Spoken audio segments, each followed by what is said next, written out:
It goes without saying that music in cinema strongly elevates the art form in numerous ways, whether it be through further setting an atmospheric stage that visuals alone couldn't properly muster, punctuate a film's structure with a fluctuating pace that keeps things speeding along comfortably, or in the case of Christopher Nolan's Oppenheimer, uncomfortably, in which Ludwig Göransson's distressing score quite literally acts as a ticking time bomb.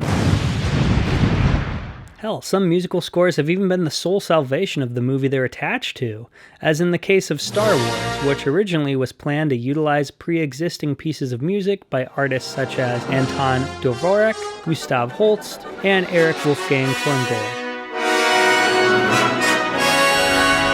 Very akin to that of the temp track approach that was used to color the soundtrack of Stanley Kubrick's 2001: A Space Odyssey. It's hard to imagine Star Wars gaining anything near the cultural status it achieved without the help of John Williams' triumphant score. Music can even be simply utilized to elicit strong emotional reactions from the viewers, and in my opinion, few pieces of film or television have achieved such passionate success as Michael Giacchino's composition for the hit 2000s television show, Lost.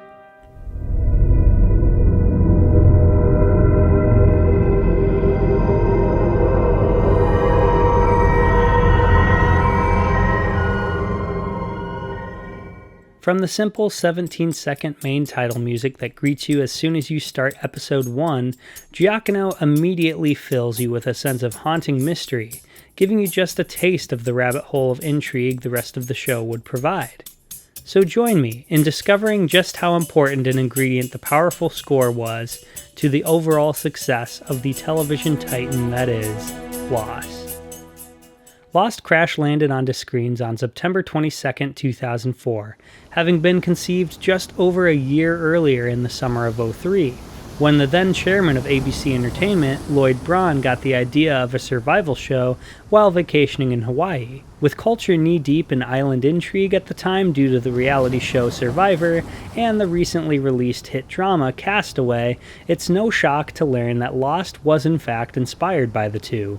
Once Braun brought on J.J. Abrams and Damon Lindelof, who would become the showrunners, the project really got legs and production was off to the races. Writing, shooting, and doing post-production work on the first 25 episodes with a pilot ready to rock was all done by the autumnal equinox of '04.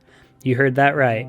In the current landscape of prestige TV, where everything needs to be bigger in scope, and series will sometimes have year-long, if not years-long, gaps between seasons, it's easy to take for granted that shows like Lost were churning out on average 14 to 25 episode seasons shot on 35mm film, on location, with a fully orchestrated score just 20 years ago.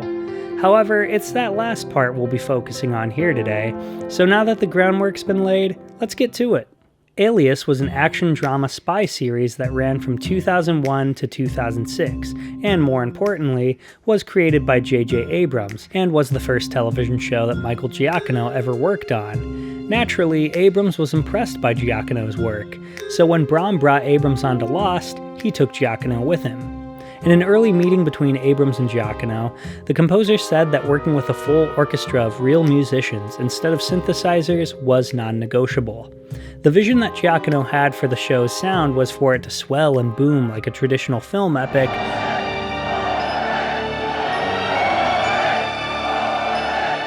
but also for it to have an unconventional nature, putting it apart from your typical island drama.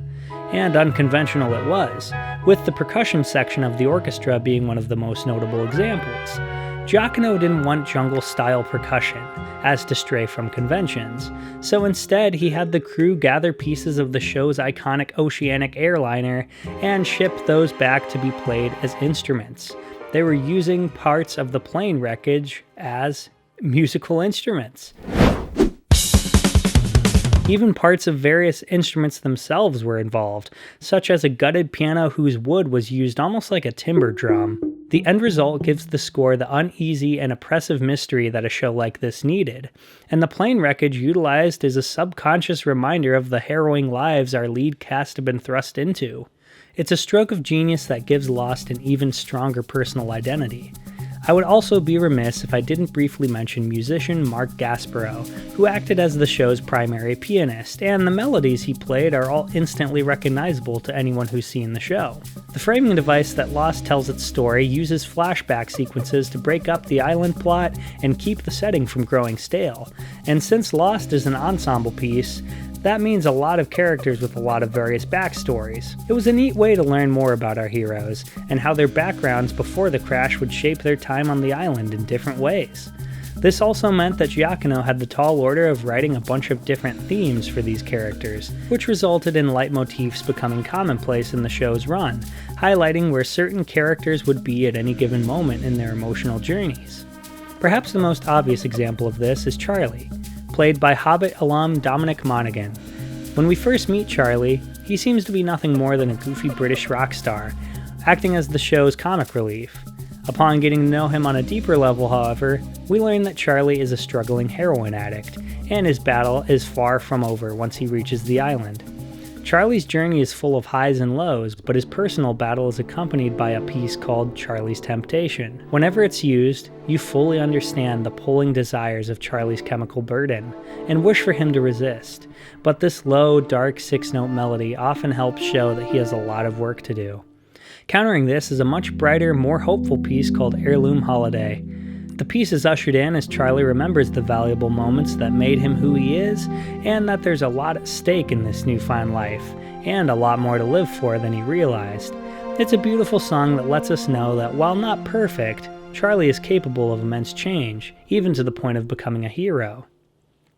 Another cast member whose painful memories are also highlighted through the score is one of the most misunderstood and, in my opinion, mishandled characters of the entire show, Michael Dawson. Michael is such an interesting addition to the main cast. Saddled with his son Walt, who we would come to learn had only just reunited with his dad prior to the crash after years of disconnect, Michael represents a parental figure in a survival setting, putting him apart from the rest of the group while also making him relatable and sympathetic to family audiences. Despite the incredibly questionable measures that Michael takes throughout the show's run, it's clear that his bond with Walt is what guides his moral compass. He's put in compromising situations that make him frustrating to the point of almost becoming unlikable. But I think the heart of his character can be traced all the way back to the second episode of Season 2, Adrift. I think this episode is where we learn the most about Michael. In an attempt to escape the island and get help for the remaining survivors, Michael, Walt, Jin, and Sawyer sail out to sea on a homemade raft. The plan goes awry when Walt is taken and their raft is destroyed by a mysterious group of individuals referred to often as the Others. The flashback storyline that coincides with the island plot is a Michael-centric one. In it, we learn that Michael has lost a hard-fought custody battle over Walt with his ex-wife Susan. Susan plans to cut Michael out of Walt's life almost entirely. This wedge made between the father and son is scored by a small piece of Giacchino's work on the show, unofficially called Dawson's Theme.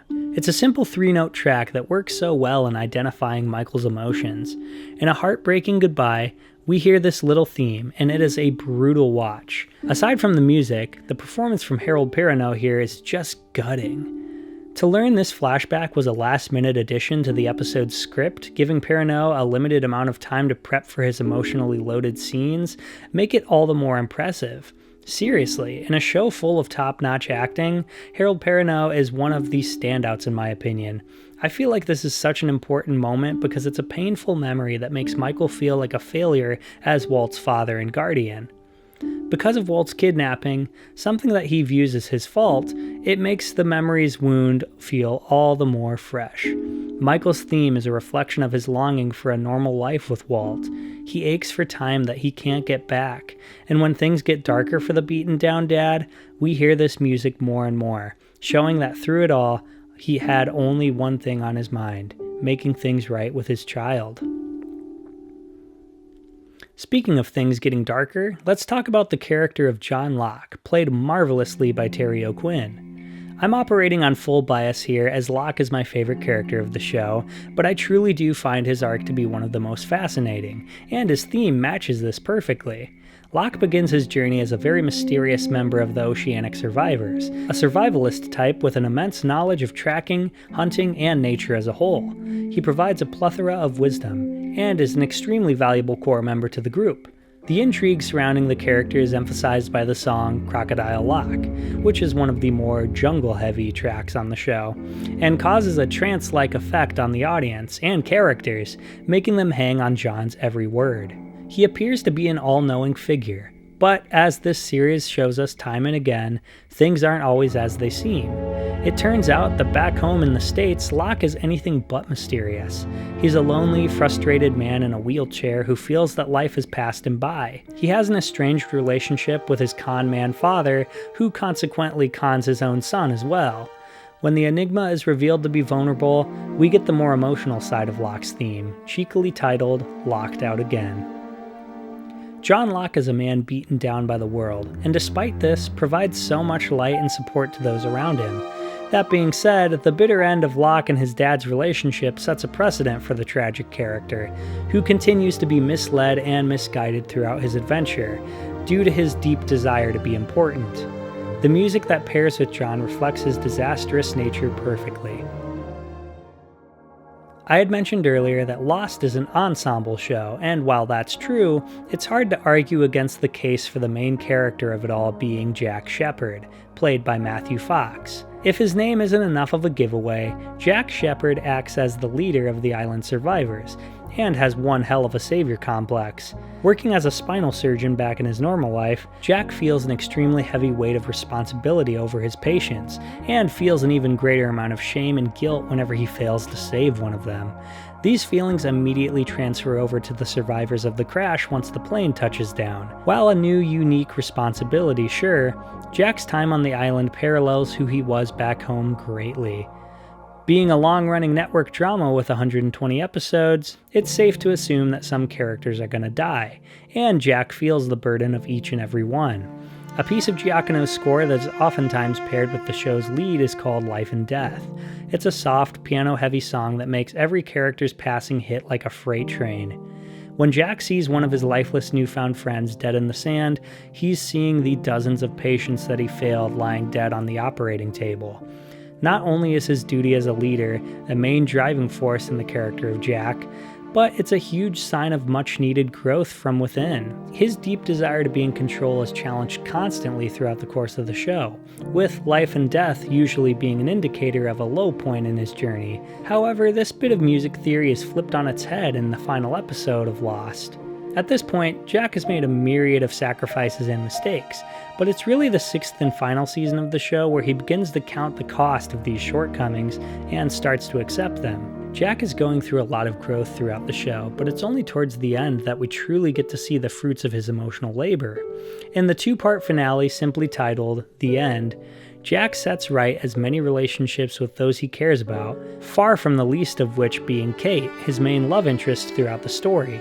But he also learns to let go of being a leader, and accepts that you just can't save everyone.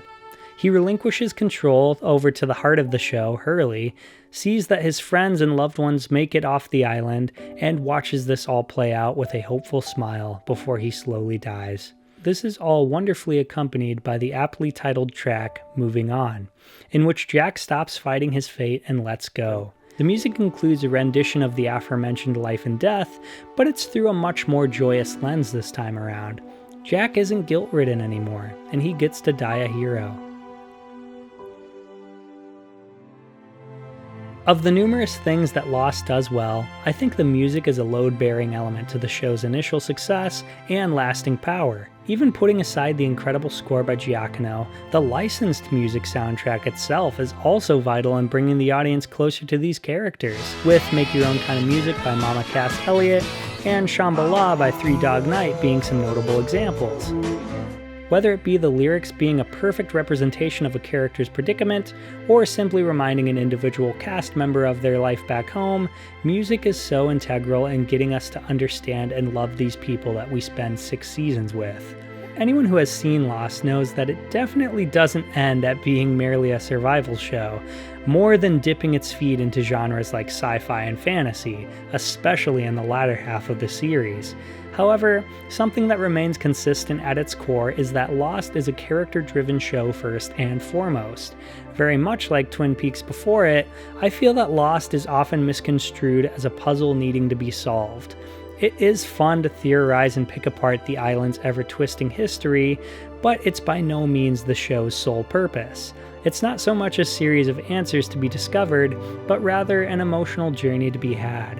And the music communicates that better than most anything I've ever seen.